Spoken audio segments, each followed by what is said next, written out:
భోజనం ముఖ్యమైనది, చదువు మిథ్యాన్నం అయిపోయింది. చదువు ఎవడికి అక్కర్లా. భోజనంలో గుడ్డెట్టారా, గడికి గుడ్డెట్టారా, అన్నం తినేవాడు గొడుగుడు పెట్టడం ఏంటంటే బుద్ధి ఉందా లేదా? చదువుకోమని లేకపోతే వెళ్ళిపోమని చెప్పాలి. గొడుగుడు కోసం వస్తావు నువ్వు. ఈ గుడ్లు లెక్క రాయాలి మాస్టర్లు, వాళ్ళ కర్మ కాలిపోయి. వాళ్ళకి భోజనం పెట్టడం ఏంటంటే వాళ్ళ భోజనాలు వాళ్ళు తెచ్చుకోమని లేదా మానేమానండి.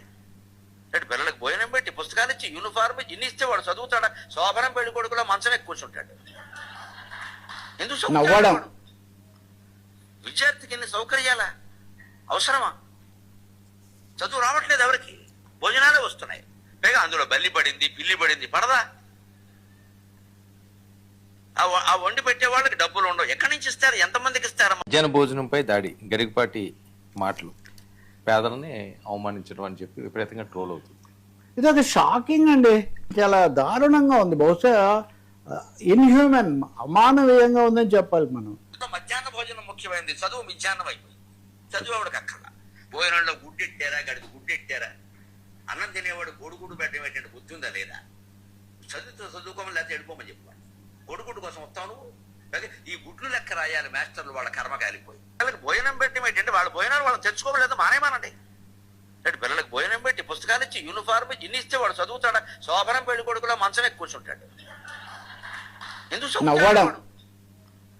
విద్యార్థికి ఇన్ని సౌకర్యాలా అవసరమా? చదువు రావట్లేదు ఎవరికి, భోజనాలే వస్తున్నాయి. పైగా అందులో బల్లి పడింది, పిల్లి పడింది, పడదా?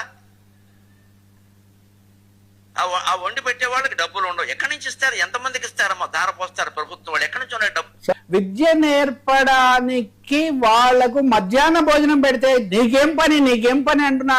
ఈ పాండిత్యం ఏం పాండిత్యమో నాకు నిజంగా తెలియట్లేదు. కొంచెం బాధ కూడా కలుగుతుంది. ఈ విఘ్నత లేని, ఇంగితం లేని, మనుషుల పట్ల కనికరం లేనటువంటి పాండిత్యం, అది ఏం పాండిత్యం అండి? పేదలకు మధ్యాహ్నం భోజనం ఎందుకు పెడతారు సార్? ఇంట్లో అలా నవరస భోజనాలు ఉన్నవాడు ఎవడైనా కానీ స్కూల్కి వస్తాడా సార్?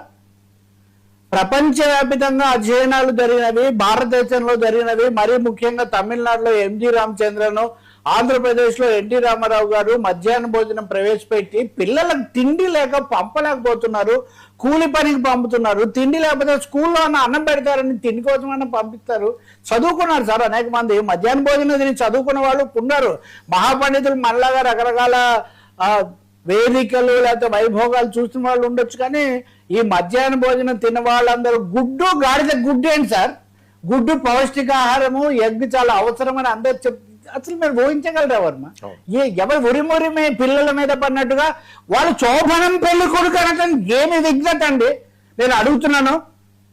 స్కూల్కి వచ్చిన పిల్లవాడు, నాకు తెలుసు మా టీచరు, మధ్యాహ్న భోజనం దగ్గర ఎంత నకనకలాడుతూ పిల్లలు కూర్చుంటారో, వాళ్ళకి సరైన తిండి లేకపోతే